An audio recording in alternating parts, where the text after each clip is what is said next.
Hello मित्रों, नमः संस्कृताय। मैं आराधना मिश्रा अपने ट्यूब चैनल संस्कृत आराधना से आप सभी मित्रों का स्वागत करती हूँ। तो चलिए फ्रेंड्स, आज देखते हैं प्रश्नों की श्रृंखला को, जो कि कादम्बरी शुकनासोपदेश से ली गई है। सारी श्रृंखला जो कि जितने प्रश्न मैं कराने जा रही हूँ, जो हमारे TGT, PGT, NET, JRF, BPSC हर एग्जाम के लिए बहुत महत्वपूर्ण है। शुकनासोपदेश से बहुत सारे प्रश्न आते हैं और जो कि हमारे सिलेबस में भी है। चलिए देख लेते हैं इसकी प्रश्नोत्तरी को, जो कि बहुत महत्वपूर्ण है और बाणभट्ट की रचना है। दो भागों में उपलब्ध है, पूर्वार्ध और उत्तरार्ध। तो उत्तरार्ध का भाग जो कि बाणभट्ट के पुत्र पुलिन भट्ट या भूषण भट्ट ने पूरा किया था।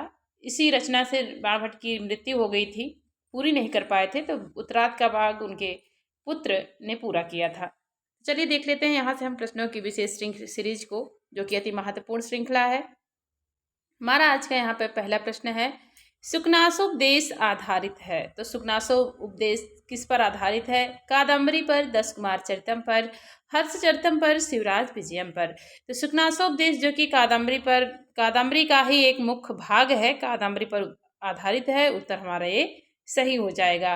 नेक्स्ट है क्वेश्चन, आगे देखते हैं। कादम्बरी के लेखक हैं, तो कादम्बरी के लेखक कौन है? बाणभट्ट हैं, कालिदास, भवभूति, हर्ष। तो सबको पता है लगभग, ये तो सामान्य सी बात हो गई है, बाणभट्ट ही कादम्बरी के लेखक हैं। ऑप्शन उत्तर ए सही होगा। नेक्स्ट है क्वेश्चन, आगे देखते हैं। यहाँ पे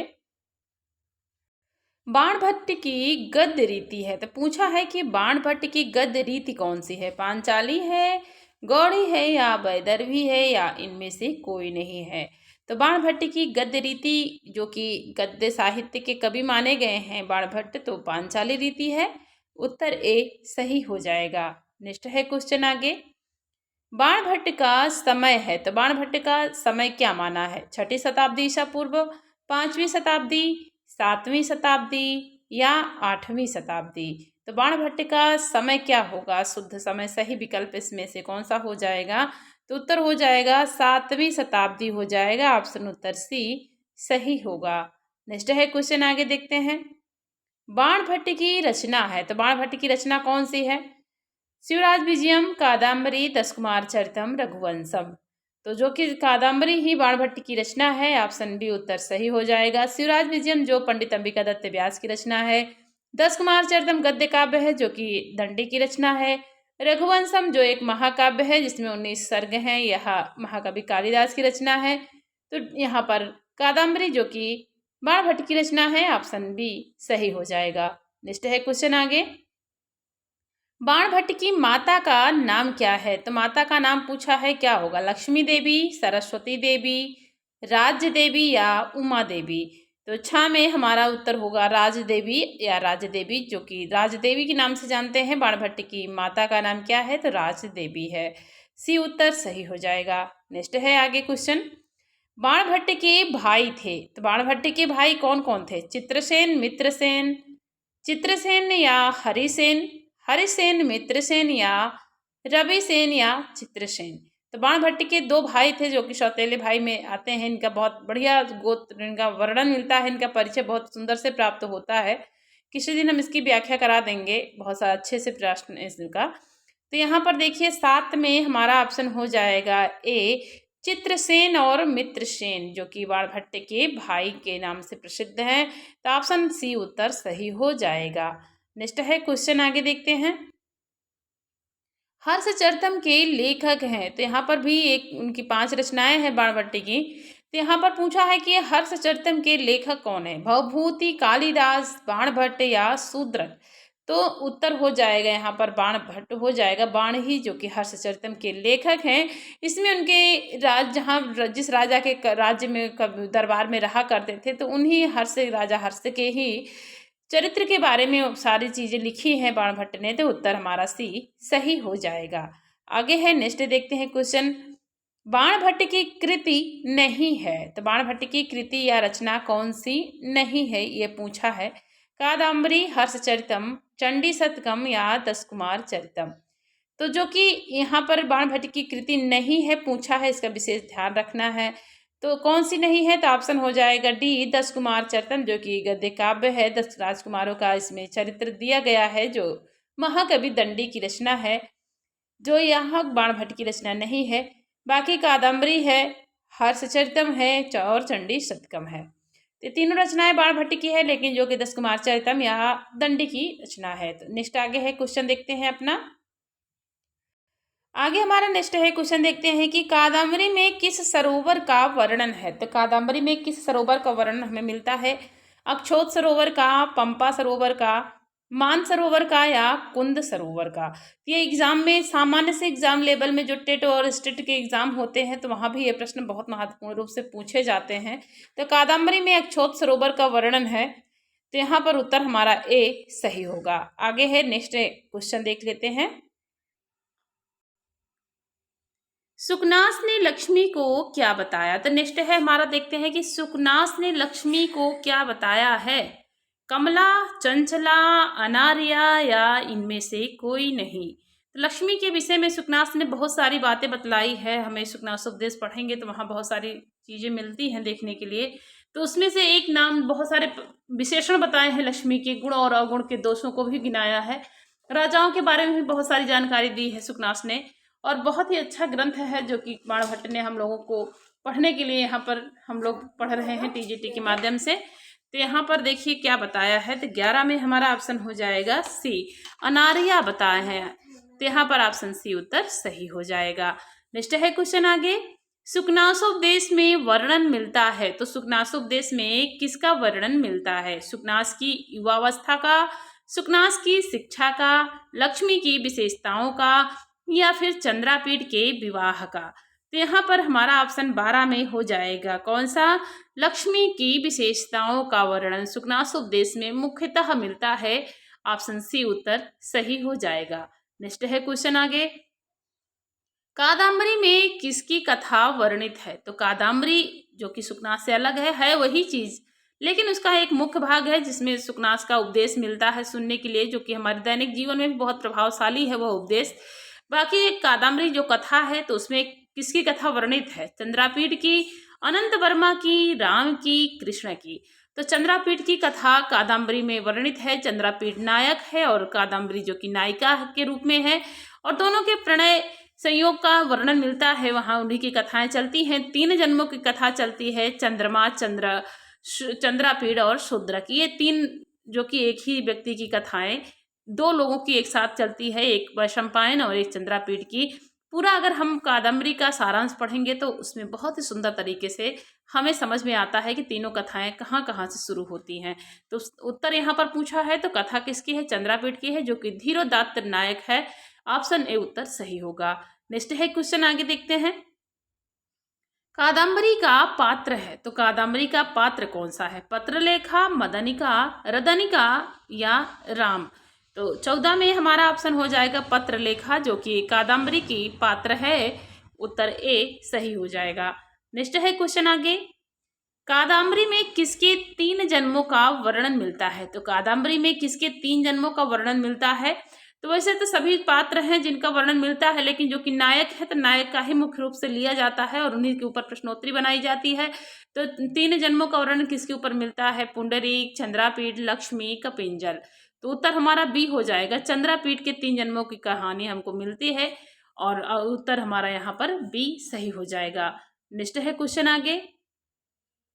कादम्बरी का प्रमुख पात्र कौन सा है? तो प्रमुख पात्र कादम्बरी का कौन है? चंद्रापीठ, कादम्बरी, वैशंपायन, सुकनास। तो 16 में ऑप्शन ए सही हो जाएगा। चंद्रापीठ जो कि नायक है तो मुख्य पात्र भी यही है। उत्तर ए सही होगा। यहाँ पर हमको करना है अब मिलान। नेक्स्ट क्वेश्चन देख लेते हैं। तो यहाँ पर मिलान करना है, तो मिलान करते हुए देख लेना है। आधा प्रश्न इधर है और आधा इधर है। तो 17 में हमको, जिसमें कि डी उत्तर सही हो जाएगा, देख लेते हैं। यहाँ पे हर्षचरितम है और ये सारी चीज़ें, इसका मिलान करना है। तो 2 3 4 1, 2 3 4 1। तो यहाँ पर देखिए 2 3 जो कि 10 कुमार चरितम हमारा सही है। ये 3 खंड है। 10 कुमार चरितम में 3 खंड है। कादम्बरी में 2 है। यहाँ पर देख लीजिए कादम्बरी में 2 खंड है। हर्षचरितम में 8 उच्छ्वास है और शिवराज विजय में 12 निश्वास है।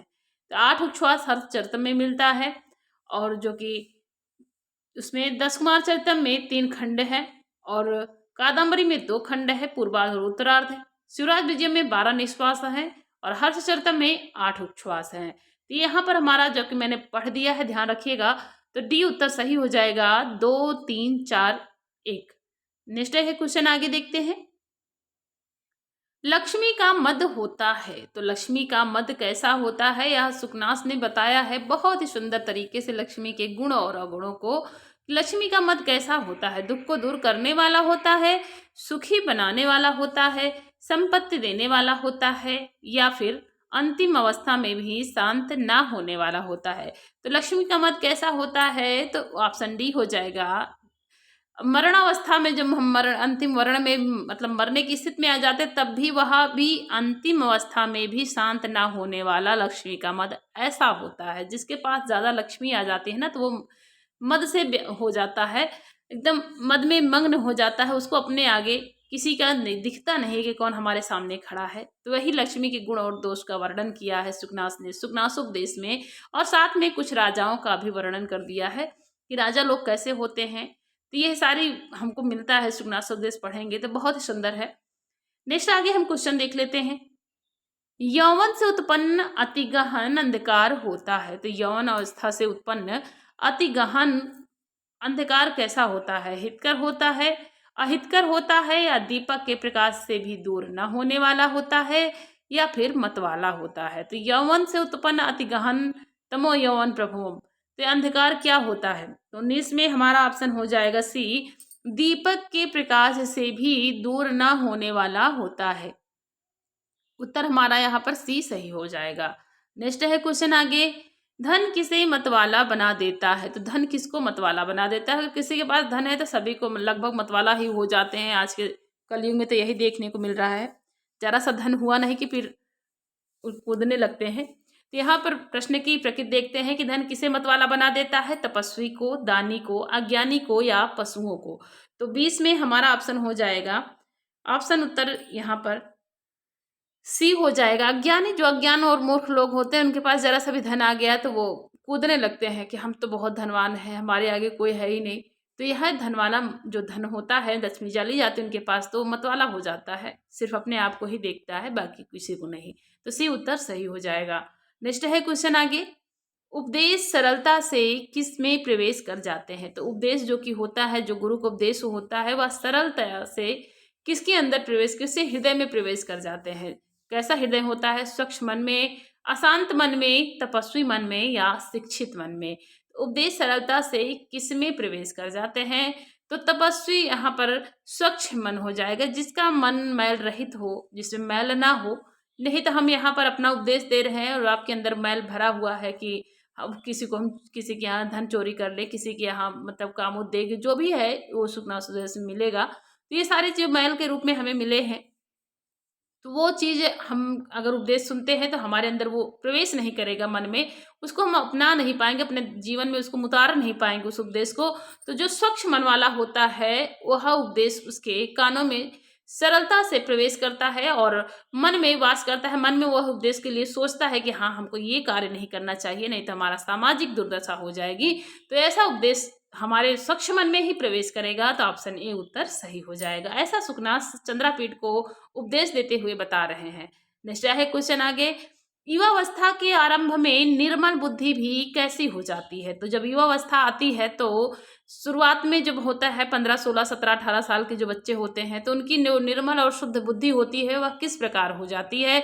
अगर गलत संगत में आ गए तो कैसे होती है, और सही संगत में अगर हम सही रास्ते पे चल गए तो युवा अवस्था में भी बुद्धि अच्छी रहती है। ऐसा नहीं है कि सिर्फ सारे बच्चे कलुषित ही बुद्धि के हो जाते हैं। तो अगर हमारे जैसे संगत होता है वैसे ही रंगत आता है। तो यहाँ पर ऑप्शन हमारा क्या सही होगा, निर्मल बुद्धि भी कलुषित हो जाती है। सी उत्तर सही हो जाएगा, ऑप्शन सी उत्तर हो जाएगा। नेक्स्ट आगे क्वेश्चन देखते हैं।